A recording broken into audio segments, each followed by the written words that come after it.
Boom, so LA Knight was pacing around and waiting for his mystery opponent. Everybody anticipating, who is it gonna be, right? Is it gonna be a legend? Is it gonna be a current star? Nope, it's Zack Ryder, okay? Now look, Zack Ryder, he comes out, woo woo woo. Come on, bro, you're 40 something years old and you're doing woo woo woo still? Come on. The fans pop for like maybe 5 or 10 seconds and afterwards it was crickets. Okay, you can tell it was an emotional moment for Matt Kardona, but you can tell the guy did not want to wear this. He did not want to come out in Zack Ryder 2012 attire, bro. Right? There's nothing different about this. It's the same shit. What the hell? There's no like maturing and evolution of his character. He's just the same woo woo woo for fucking 40 years? Come on, bro. Come on, dude. He goes ahead, rips his shirt. He's, obviously emotional and hyped up. And he just stares at the ring here. He throws his t-shirt, right? And you would expect somebody to, turn into Odell Beckham Jr., right? A girl or something. Nope. It's a neckbeard. There he is, right? Man, they had some signs here. Matt Kardona, I'm guessing some people were anticipating him. Anyways, he botches this high five, right? Just out of nerves. And you can tell, Matt Kardona, the guy was just trying to soak up the moment. He was just happy to be here. He would wear anything to get back into the WWE. All right, look, always ready. I'm guessing that's new. I'm guessing that's, part of his fucking campaign to come back. LA Knight is standing in the ring, and honestly, they kind of look the same. They kind of serve the same purpose, right? Look at the people in the crowd, man. Check this out. Nobody gives a shit. Look at this motherfucker, dude. He's doing the pose. He's doing, whatever the hell he does, and nobody cares. They're more concerned about their hot dogs, all right? Then he stares into the ring, and he looks at LA Knight. Basically, they see a clone of each other, right? A mirror. Yeah, man. Honestly, I think they brought back Zack Ryder just to fuck with LA Knight, honestly. That's what I think. Because LA Knight right now, he kind of serves the same purpose, right? LA Knight, woo, woo, woo. It's the same thing, all right? Anyways, the match kicked off here with LA Knight basically dogging him, right? He hits this DDT, this inverted DDT, but after that, he just lays down for like a good 25 seconds. I don't know what that was. Look, he's just sitting here, man. What is he doing? Right? Matt Kardona, I don't know if his head got actually, concaved in, but, this is ridiculous. The referee's making rounds and LA Knight's still on the floor, dude. All right? This is honestly so ridiculous and it was so hard to fucking watch, bro. All right? Anyways, he gets up here and I'm like, oh, yeah, he's finally up. Nope. He wants to impress the crowd. And what does he do? He does a kindergarten fucking roll, a back roll, all right? Some shit that you do in a sand pit when you were, 8 years old. Like, come on, dude. No one's impressed. Okay, LA Knight, why are you wasting time getting up like this? Then what does he do? He fucking looks at the crowd and he sees if they pop. Come on, he tries to see if they're impressed. Get out of here, LA Knight, all right? No one in the world is impressed from this stuff, okay? Then he gets up here in a fruity, weird way, all right? I don't know, his hips are like that. Then yeah, all right, he looks off into the crowd. Again, he's trying to look for that pop. He does it, right? LA Knight. They do it with him, of course. Yeah, that's their cue. That's the NPC's cue. Boom. All right, then he jumps, of course. He tries to do the, what's it called? The elbow drop or something. Yeah, and he just looks so bulky whenever he wrestles, so it's just cringy. Okay, boom. He fucking tries to jump. No, it doesn't work. He rolls.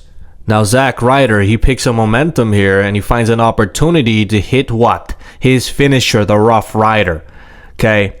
I don't know if he did this in the Indies, right? The Rough Rider, and he called it something else, but I'm pretty sure that's not his finisher anymore. Okay. The fact that they're slapping on all this nostalgia shit just to make people pop, right? Short term, just shows you where the WWE's at. Okay, he tries to pin him here. 1, 2, no, doesn't work. Okay, LA Knight's not gonna go down without a fight, of course. Zack Cardona. Zack Ryder, man, I just don't like this guy's facial expressions. For some reason, he just hasn't changed. He's a goofball, and he's forever going to be a mid-card goofball, right? LA Knight, you can see he's pissed off here. He's like, why am I fighting a clone of myself? Why? Anyways, Zack Ryder, he goes for a DDT here. Nope, it doesn't work. LA Knight, he counters. And what does he counter with? the slowest kick of all time, man. Why isn't this guy's hips like, able to move? All right. I don't know what it is with LA Knight. Anyways, he tries to go for the BFT here. Matt Cardona, he counters with a roll-up. 1, 2. Nope. Right? He almost just humiliated LA Knight. And I think Triple H, he's writing that intentionally to, like, make LA Knight feel some type of way. Like, oh, shit, this guy's going to take my spot. Anyways, he charges at Zack Ryder here. Zack Ryder hits. He does the double knees, right, to counter. LA Knight, you can see that this guy is, like, kind of pissed off a little bit. Zack Ryder, he does the woo from the second rope. I don't know why he's doing it from the second rope. LA Knight hits the ugliest powerbomb counter in the whole fucking world. Like, why is he on one knee here, right? And then he just crumples. Oh my god, right? His knees are shot. I don't know what it is, right? Maybe it's the age, maybe it's the blue chew, maybe it's other things, right? The inflammation, right? But he manages to hit the BFT anyways, all right? And it looks ugly. Again, his knees are shot. They just look so stiff, all right? Anyways, he looks at Matt Cardona before pitting him, right? And he's like, yeah, right? Anyways, yeah, right? 1, 2, 3, pins him, right? Whatever. You can tell that this meant a lot to LA Knight. This meant a lot for the fact that Zack Ryder is basically coming back to, intentionally sabotage and mog him in terms of like the crowd reactions. That's the reason why they put Zack Ryder against LA Knight. It's not because, they wanted to give LA Knight a great match. No, it's because Triple H, he was trying to almost make LA Knight feel small in this situation. Because imagine if the pops were even louder. Imagine if the pops felt like, oh, fuck, like Zack Ryder is a star compared to LA Knight.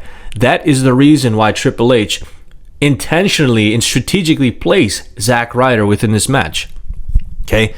Now, I don't know if it was in his hometown or something, Long Island, blah, blah, blah, but it doesn't matter. Okay? The fact is, Triple H, he knows for sure that LA Knight's time is up. Okay? He's getting old. Nobody backstage probably likes him, and they like Zack Ryder a lot more. So what are they going to do? They're probably going to push Zack Ryder after this. Now, LA Knight, he's going to get his cheap-ass victory here, but I think it's going to parlay into a feud or of some sorts, right? Maybe Zack Ryder screws him over, but I don't think it's going to be a one-off. I think this is a strategic feud to basically push LA Knight out of the main card scene, right? Out of the island of relevancy, as I should say, right? I think that's why. I do think they wasted his return, right? Zack Ryder, I don't think he should have returned on a random fucking Smackdown as John Cena's mystery fucking entry to the tournament, right? He shouldn't have.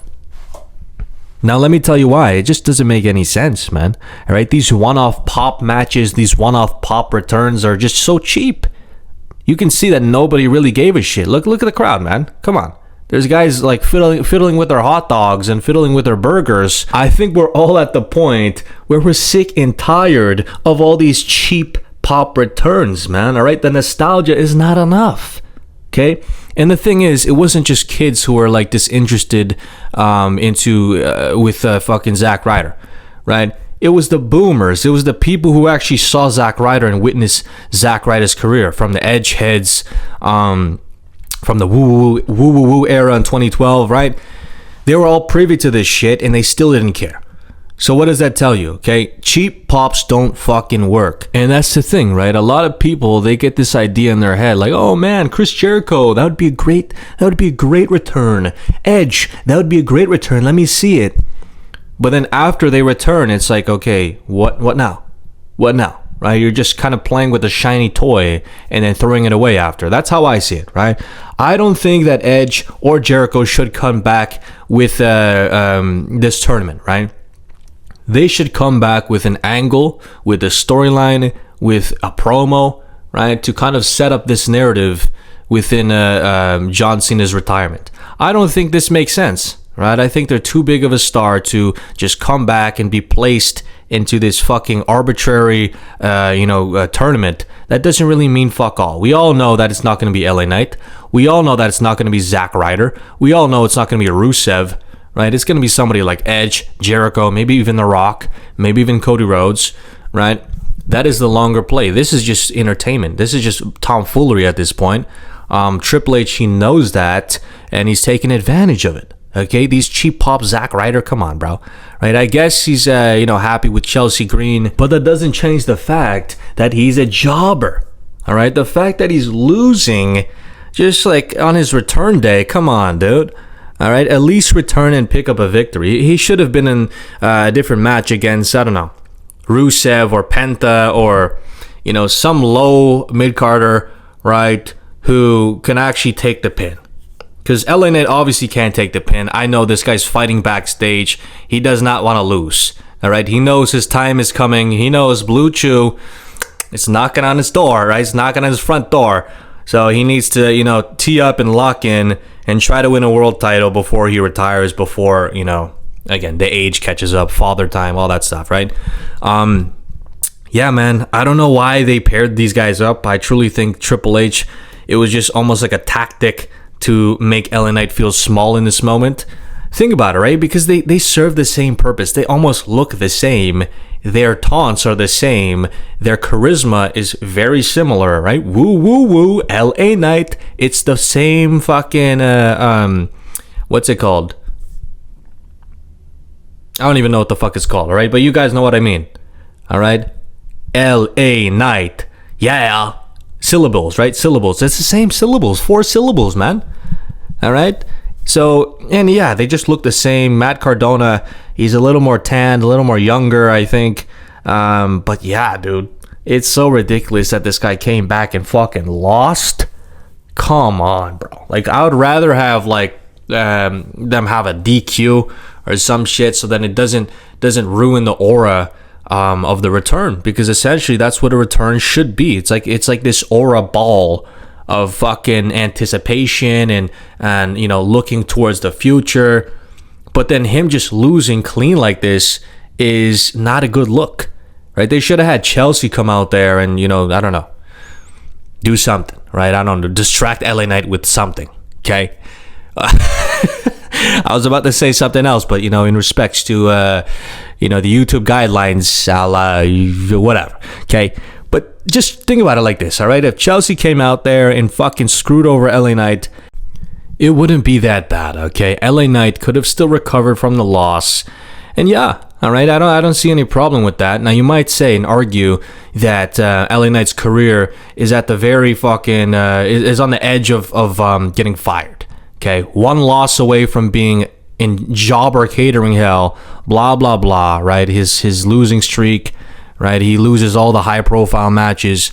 But, it could have set up something interesting, right? A heel Matt Cardona, a heel Zack Ryder, and a heel fucking Chelsea Green versus LA Knight. I don't know, LA Knight, maybe he gets his wife involved, maybe he gets somebody else involved, Lola Vice, right? I don't know who.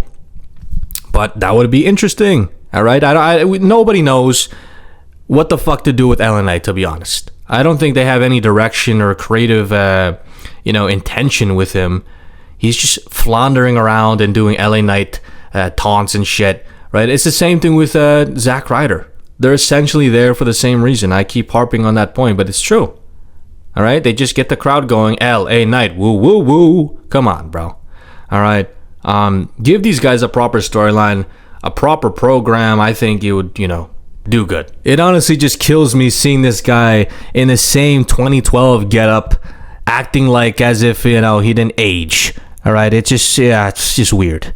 Okay, look at this guy, man. The logo doesn't even fit him anymore. He doesn't have that blonde hair. He even said himself he would never return to the WWE as Zack Ryder. And what does he do? He returns to the WWE as Zack Ryder, takes one for the team, bows down to Triple H. Come on, dude. All right? He should have stuck and stood on his morals, stood on business, and said, I need to be Matt Cardona. No ifs, ands, or buts. I need to be Matt Cardona. Right? You get fucking people in the crowd who already know Matt Cardona. So why change it to Zack Ryder? Right? From my recent memory, I know that this guy was a jobber. That's the only thing I know. Him getting pushed on that fucking off that ramp. John Cena pushed him off that ramp while he was in a wheelchair or something. Eve Marie, whatever, right? That whole situation. That's how I remember Zack Ryder. You can't just come back into the WWE and now all of a sudden you're a main eventer. All of a sudden you're supposed to be taken seriously. You're supposed to be taken like a fucking actual formidable opponent. It doesn't make any sense. But Matt Cardona, right? The brand was Indie God. The brand was like, oh man, this guy is a champion in 16 different orgs, right? That was the fucking brand. That was the perception. But now they just lowered his perception of, almost like the power scaling.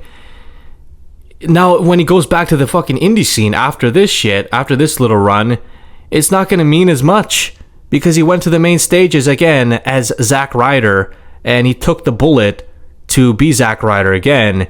And yeah, they just fucking killed his character. I truly think they buried Matt Cardona. They buried that indie god, gimmick, right? Because think about it, the value now is just, he's a loser. He goes to fucking GCW, and the crowd already knows that he just got squashed by LA Knight on the main stage. So, you know what I'm saying? So, anyways, I hope you guys enjoyed. What do you guys think about Matt Cardona's return here? They should have stuck with Matt Cardona, man. What are they doing? All right. Anyways, I hope you guys enjoyed. Yeah, man. All right. Let me know what you guys think about this Smackdown too. I think it was like a fucking 5 out of 10. I barely watched it, man. All right. Drew McIntyre. Thank God that he joined the War Games Vision Group. I hope they have fucking Austin Theory still incorporated. I don't know how, but come on, right? We need new blood. Where's Austin Theory? All right. Anyways, I hope you guys enjoyed. You guys already know who this is. All right. The high rise living work while stealing the intern, John. Out.